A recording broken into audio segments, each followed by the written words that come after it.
Hello there, friends and neighbors. Thanks so much for coming back to my channel. This is me, Stella Hendricks, and today we are going to review my September 1959 vintage Playboy. We're going to try a slightly different format this time because I feel like it'll be more fun if you feel like you're sitting here kind of with me and we're looking at the magazine together, rather than if I just pick out my favorite parts to show you, especially when it comes to these 1950s ones. They're a lot thinner than the 1970s ones. Well, this is 82, but for example, my gosh, what a difference. And so I think it would be more fun if we set it up and we kind of go through it together. So let me know how you like this setup, if you like it better, or if we should go back to the old way. We're just gonna try it out and see how we like it. So let's go. Okay, you guys, let's jump right in. I realized that I'm gonna feel super self-conscious this entire time because I have super short, hideous fingernails because I bite my nails. And I didn't realize that everyone will be able to see that if I do this. But that's okay, now you know. We have it all out in the open. Let's not have secrets among friends. Oh wait. Okay, so the bunny head on the front is just on her anklet there.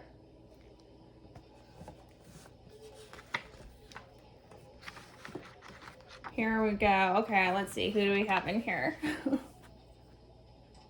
Ella Fitzgerald. I think I see her in about an advertisement for her in about every Playboy from the 50s clear through the 90s. There's something about Ella Fitzgerald in there.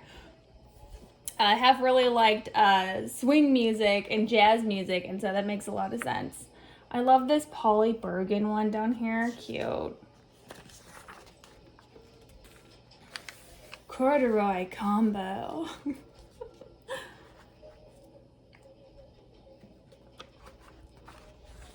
Oh, look at those old sweaters. Look at this. Is such a 50s advertisement to me. I like that sweater the best. Oh my gosh, this is hysterical. The top scoring man is a Catalina man. He's wearing one of those sweaters I like. Right on. Oh, look at this guy down here. How 1950s. Oh my gosh. In case you can't see, he's got the side part and like a rifle and a manly looking color block sweater. Oh my gosh. Dear Playboy, some letters on. They had a Jack Kerouac article in the last magazine apparently. Lots of commentary on that. Everyone in the 50s looks like a Mormon. It's so funny to me. They really just look so Mormon to me. I think it's this very clean-cut aesthetic. The jackets and everything. That's one nice thing I think about the Mormon aesthetic. Okay, this is hysterical. Give me a deodorant that works all day. Deodorants with sissy perfumes are out. I want a man's product. This captain in the military over here does not approve of your sissy deodorant.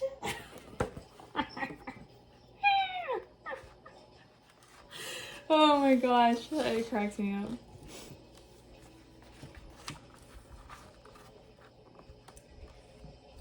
Class begins. So this is something I notice a lot in these 1950s magazines. Hef seems to be really living in this fantasy of like the eternal college experience.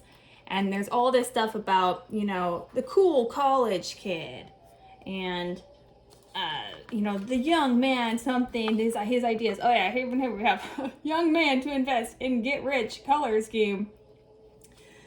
I just think it's so interesting, the Playboys, how their vibe kind of changes depending on the year that it's in. 1950s, you know, I used to think the 70s were my favorite because I loved the Playmates so much. And then I thought the 1960s were my favorite because I really liked the swinging 60s and the kind of rebelliousness of them. But now that I'm kind of diving into these 50s, I think the 50s might be my favorite because they're so escapist and fantasy, although in the 50s they still ring very true to this sort of butthurt masculinity that after World War II, all the women didn't want to go back to their subservient roles. So that's kind of an amusing little bit of sexism you have to look out for in these 1950 ones. But this is so interesting. I think you and your readers will enjoy this photograph of Playboy at the center of Antarctica. The flag was autographed by all the members of the party to winter at the South Pole, including Dr. Paul Sipple, as part of the Navy's scientific expedition, Deep Freeze 1. We made the flag from the parachute rigging material as a tribute to our favorite magazine. The chaplain's office was charged with supplying recreational supplies for our installation, and they conducted a survey in which the men wrote down their preferences in magazines and newspaper. Playboy won by a wide margin, so the chaplains threw out the survey, but some of us subscribed to on our own just the same. The Playmates soon became the most popular wall decoration in camp, and one chief wept when somebody swiped his favorite one from the ceiling over his bed. Morton P. Beebe, ex-lieutenant, San Francisco, California. That is hysterical, and I'm just loving this guy here with in Antarctica. Very cool, actually.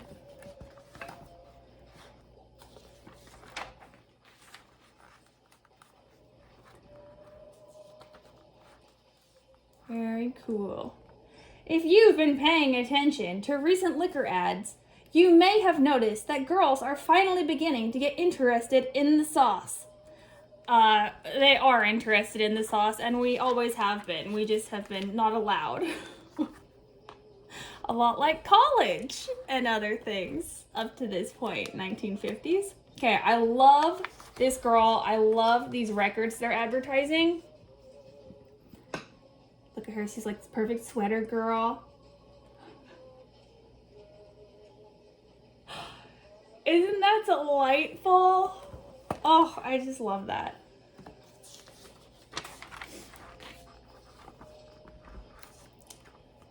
They got these old shoes, alligator, all-weather coats, nice leather belts for spanking your wife and children. Just kidding. Oh, I love this advertisement. How cute. It kind of reminds me of that Claudette Colbert movie, It Happened One Night, except with the roles reversed, right? She's Clark Gable now. Yeah, like lovely sexist advertisement. Okay, we're sorry 1950s that the women did as good in the jobs as you did in the 1940s when y'all had to go to war. We understand you're salty and butthurt about it. Please get over it. This guy looks like Cary Grant over here. Of course, it's this silhouette. Everyone looked like Cary Grant back then, didn't they? Glenn Miller and his orchestra. What does it say? One of the most elegantly packaged memorial albums we've seen in a while. It's Glenn Miller and his orchestra. I think they're just, advertising different music here. Oh, yeah, Billie Holiday, Duke Ellington. Yeah, they're always advertising the jazz.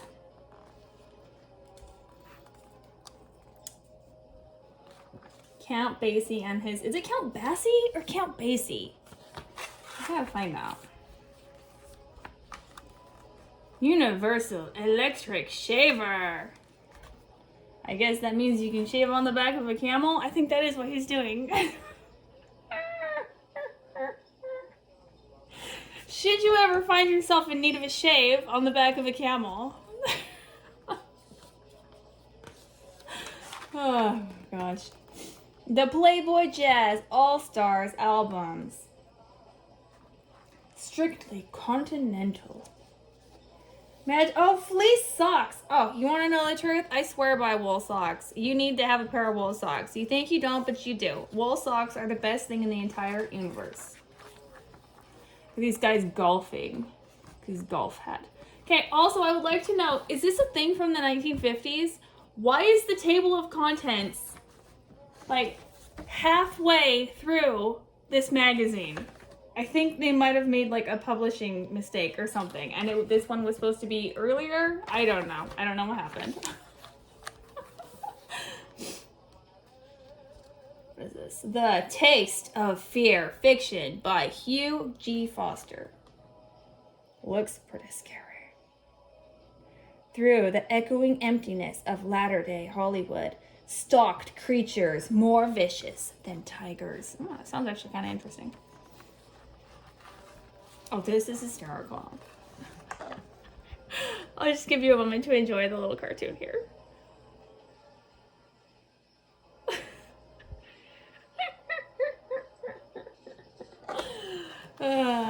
Good times. Playboy's Pigskin Review by Anson Mount. It's so funny to hear these names because I've been reading this, not autobiography, just biography of Hugh Hefner, which is pretty good. It has some good criticisms as well as pointing out the virtues. But you hear a lot of these names frequently, and like Spektorsky and Art Paul, and so it's funny to see them in here and recognize those names. It's kind of like, oh, almost like someone I know. Okay, look at these 1950s football players. Aren't they hot? Oh my god. Who is the hottest one? I cannot pick. Let me pick really quick though. Let me see. If I just had to pick right now, pick what? Which one? It's gonna be your boyfriend for the rest of your life. I don't know. Which one? Maybe this one? He's pretty hot. They're all pretty hot, let me tell you. This looks like Shel Silverstein, was that his name? Who illustrated The Giving Tree, which is a questionable book in my opinion. That looks like one of his illustrations. Oh my gosh. Okay, this article absolutely embodies what I was talking about with like the butthurtism of the 1950s.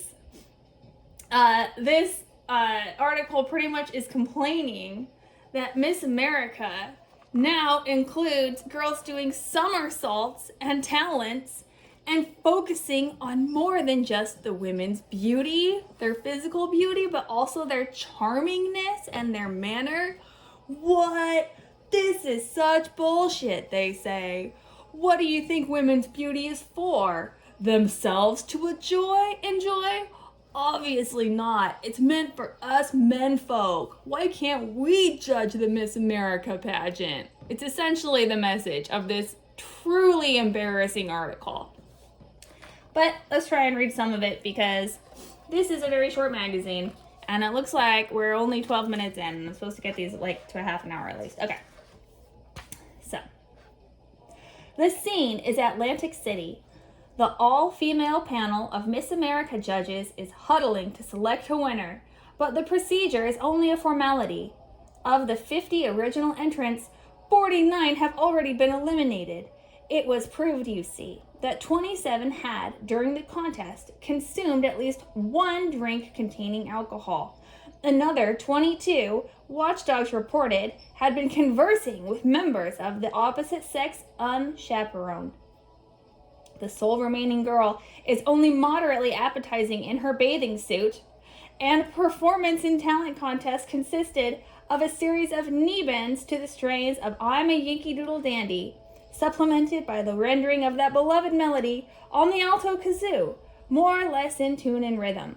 Nevertheless, it is she who will reign as Miss America's biggest beauty contest. Far-fetched? According to the rules and conditions presently prevailing, it's almost near-fetched enough to happen this year.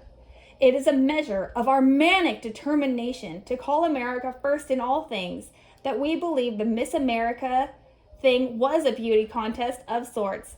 That was a long time ago. Today, the Miss America pageant, to give the joke its right name, is a triumph of commerce and momism? Momism. That sounds like some kind of sexist term. Although I don't recognize it, hedged with more rules than govern the daily lives of the inhabitants of a monastery, and productive, usually, of a vaguely pleasant appearing, but the most undistinguished female to reign the whole year through as Miss America. This is not typical of beauty contests in general.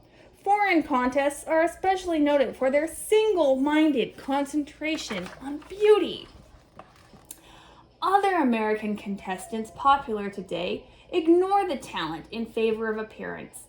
Though blatantly organized for publicity purposes, the Miss Universe affair, for instance, still tries to honor the best-looking girl it can find. Compared with America, Universe invariably ends up in far better shape. When Mrs. Penny Duncan was chosen Miss America in 1951, physical beauty was the criterion, and a suspected lack of it caused 3/4 of the judges to accuse her of wearing falsies. In order to refute this charge, she had to retire behind the scenes with a reporter, female, who verified her or their authenticity. Can you fucking imagine? Can you fucking imagine that? There was a time when beauty contests were fun, but that was before the women took over. Yeah, they were so much fun back when you could take the girls backstage and squeeze their tits. Come on, guys. Oh my God. Knowing New Yorkers were amused to see an important beauty contest, the shining faces of two of the town's most popular call girls. Ooh! A Canadian promoter who sponsored a beauty contest for the province of Quebec found photos of two of the leading entrants, Miss Montreal and Miss Quebec City, cheek by jowl in Le Devoir, a daily newspaper. This did not fill him with joy, however, for they were the rogues gallery shots. Both had been pinched for hustling. Anyway, it goes on kind of in this general theme that they can't believe how the women have taken over the beauty contests, as if beauty contests were for girls, and that women should ever amuse themselves with their own beauty,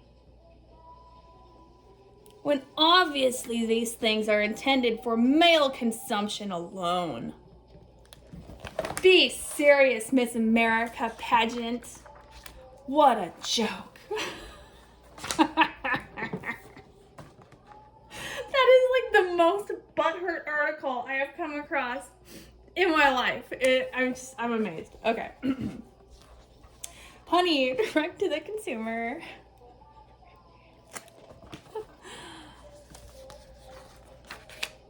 Cooking with whiskey. Okay, I'd read a little bit of this, and there was just something so charming about it that I'm going to read a little bit more. One of these days I'll make I'll make a video where I kind of make some of these recipes together, because I think that would be just so much fun. But this is so 50s and so quaint. I'm going to read just a little bit of it to you. To stimulate appetite, drinking an alcoholic beverage before eating is an entertainment enjoyed by many citizens of this country. But less understood in America, and certainly less followed, is the high art of making a fine meal finer by adding whiskey in the cooking. European gastronomes have been preparing meats, fowl, and seafood with distilled spirits for centuries. French chefs in particular include the brandy bottle on the spice shelf as a matter of course. Sumptuous liver pâtés, lobster américain, boeuf à la mode, and duckling in aspic have all, at one time or another, been enhanced by brandy. Happily enough, American whiskey can do the same versatile job, and in many cases may actually do it more impressively. So I just think this is so cute. Such a fun little article for need to explore later. I'll make more videos about me making some of those recipes. That'd be cool. Cole remembered. 1 year ago this month, Jack Cole met suddenly an untimely death. Certainly among the most distinctive American cartoonists of our time, his rich style has become part of Playboy early in our first year of publication, and he quickly was established as the artist most closely identified with the magazine. So this is just sort of a little memorial of some of his best illustrations, which I think are hilarious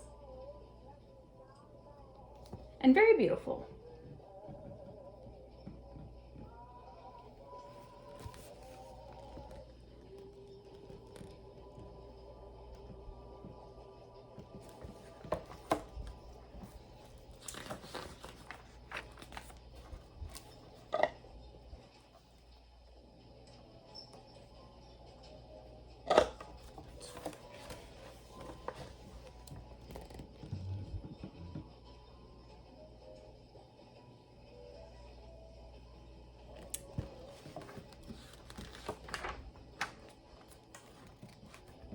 There's some more of those cooking with whiskey.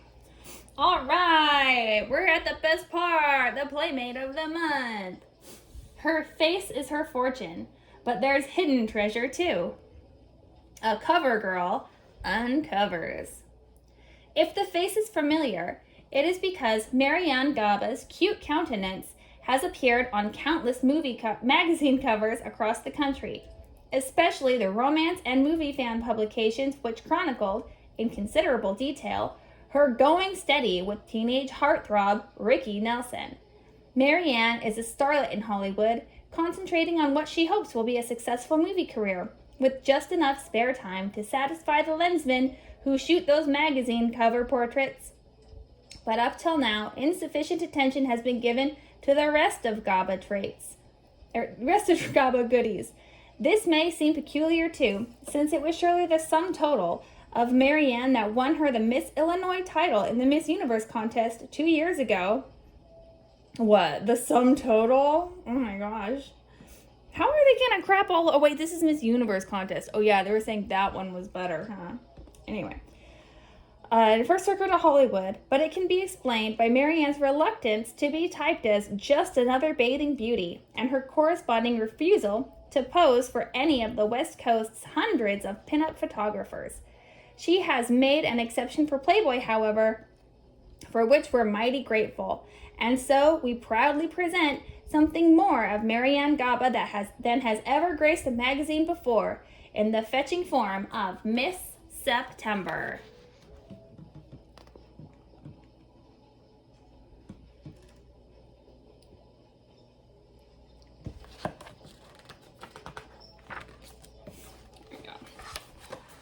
Pensive here, puckish in other portraits, Marianne owes her success to a face of many subtle moods.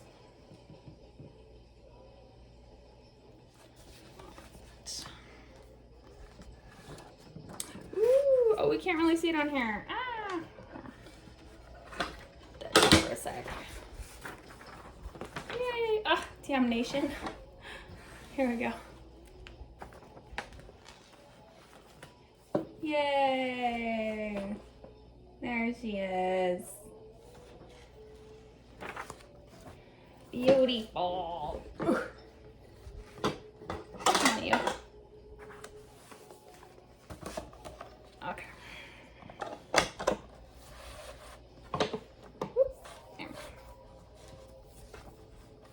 Surprisingly short. Back in the day, they didn't type up very much about their center folds. I'm glad they do more of it today. Oh, this is hysterical. I love this.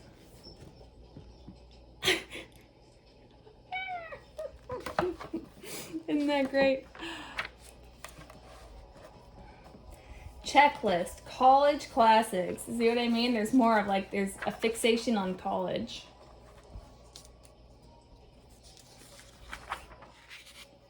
Playing the Piper, a Paean, I don't know that word, I meant to look up that word, to the pipe, an elegant, masculine way to smoke. You don't want to smoke any of those sissy cigarettes, you want to smoke a man's pipe. Oh, wait. I do actually kind of love those pipes. Look, especially these like, what's his name? Sherlock Holmes. Those Sherlock Holmes ones. Oh my gosh. How hysterical is that? I love them. I want to get like some of those old classic wooden pipes to smoke some pot out of. There's nothing like that old, clean, like tobacco smell though, gee.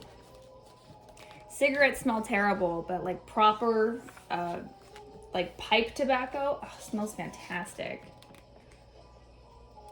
Is this like the original Snuggie? I think this is the original double Snuggie they've invented here.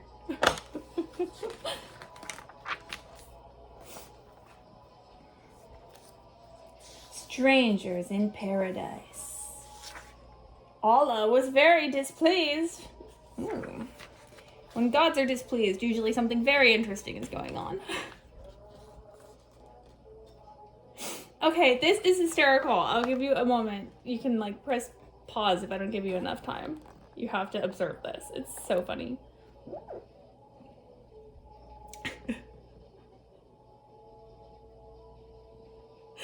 This is like 90% of parties I've ever been to. There's some kind of interaction like this. So amusing. Oh my gosh. On the scene.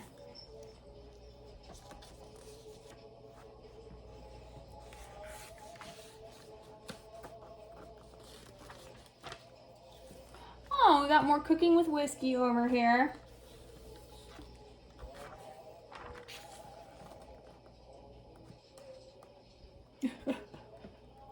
By the creator of Sick, Sick, Sick.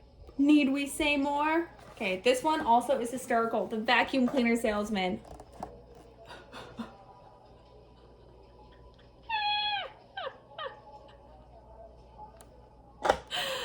Oh my gosh, that one is hysterical. I love that one.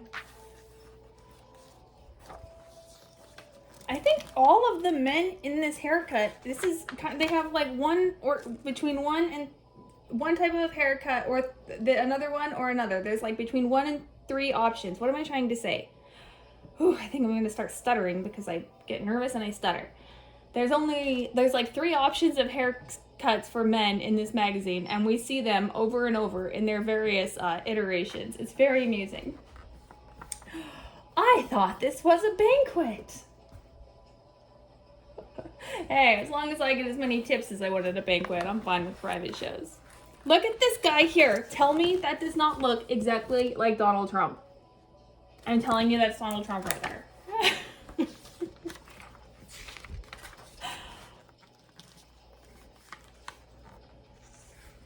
They're really into sweaters, aren't they?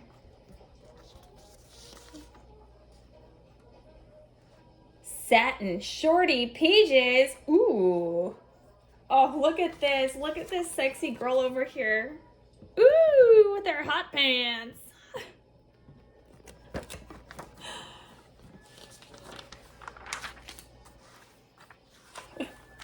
10-minute break, Miss Birch. At the strip club where I worked in Reno, Men's Club of Reno, they had a picture almost exactly like that in one of the VIP rooms where I would go work all the time. It was so beautiful. I always loved those pictures they had of like naked ladies up on the walls. Some people think they're tacky. I disagree. I think they're great. Milady shops the finer perfumes. Oh, fancy. A subtle, stirring fragrance, an echo of the 16th century. I don't know. I smelled some of those really old-fashioned perfumes. Like there's this one recipe for a perfume that apparently Marie Antoinette used to wear. Some of them are good, but some of them are stinky. Ugh, some of them are not nice. She looks very 1950s with her bangs and her ponytail.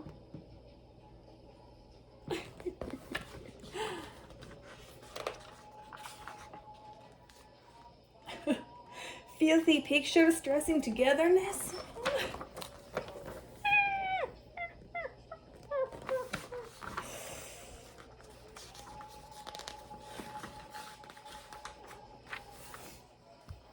More from the pigskin preview. For Playboys, wash and wear flannel slacks.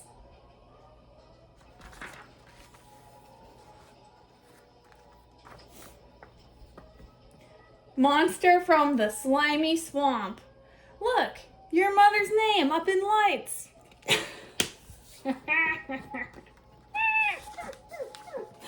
That's my mother's name up in lights. I'm not sorry. I had a very mean mom. Look at these guys in their slacks and this looks like the Beach Boys for some reason. These guys look like the Beach Boys to me.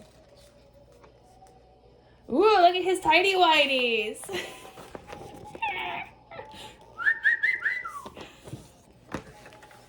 Who says that Playboy doesn't have anything for the ladies?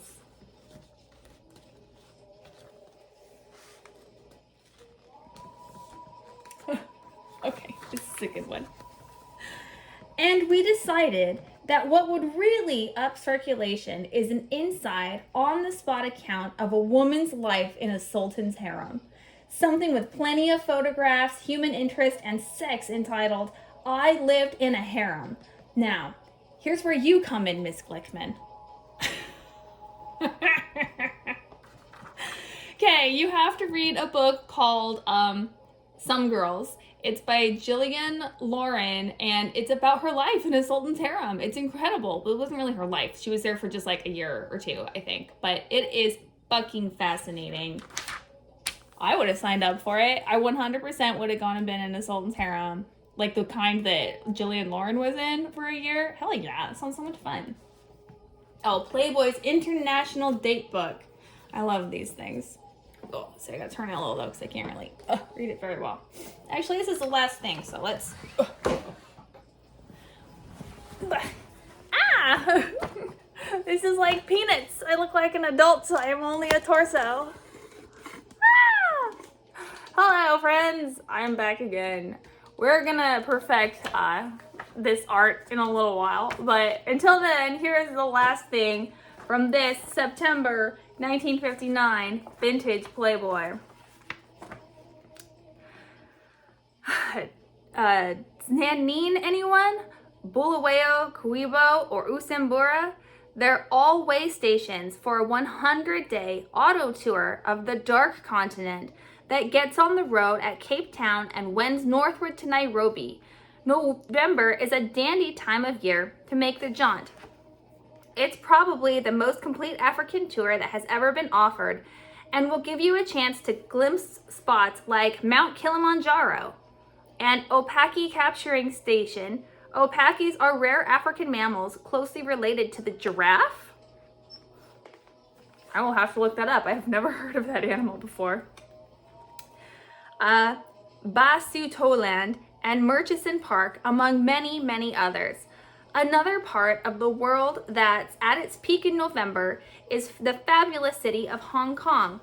In addition to the usual rewards reaped in touring the Orient, there are some extra kicks here, like the Portuguese colony of Macau, long hailed as the Monte Carlo of the East. And of course, you'll have the opportunity to build up your wardrobe at giveaway prices from the British indoctrinated tailors that abound. Back on the beaten path, November signals the start of bullfighting season in Mexico with such stalwarts as the Cape of Jorge El Ranchero Aguilar and Antonio Velasquez, scheduled to skewer the brave bulls on Sunday afternoons. Farther south in Maya land, it's now possible for you to drive all the way to the Yucatan.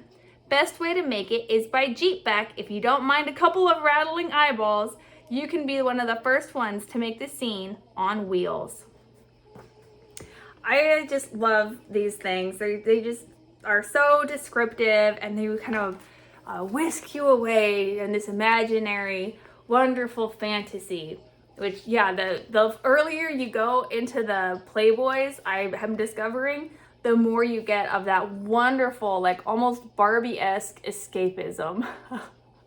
Which is the main thing that always appealed to me so much about Playboy the magazine, other than the Playmates, obviously themselves, who have long been the top attraction for this magazine for men and women, I think. But yeah, that's something that I've discovered very charming about these 1950s Playboys. So I'm definitely going to be getting more 1950s eras to go over with you. Let me know how you like the new setup, if that works for you. And we don't need to be looking at me the entire time. It's really about the magazine more anyway. And I feel like this would be more like we're looking over it together, like we're friends just sort of sharing the magazine. I don't know, I felt like that's more my vibe. I just like that'd be kind of more cool. Or if you have another idea that you think would work out, just let me know in the comments. I'd super appreciate that. And I will get back to you probably next week with another review. And until then, don't do anything I wouldn't do. And I'll catch you on the flip side.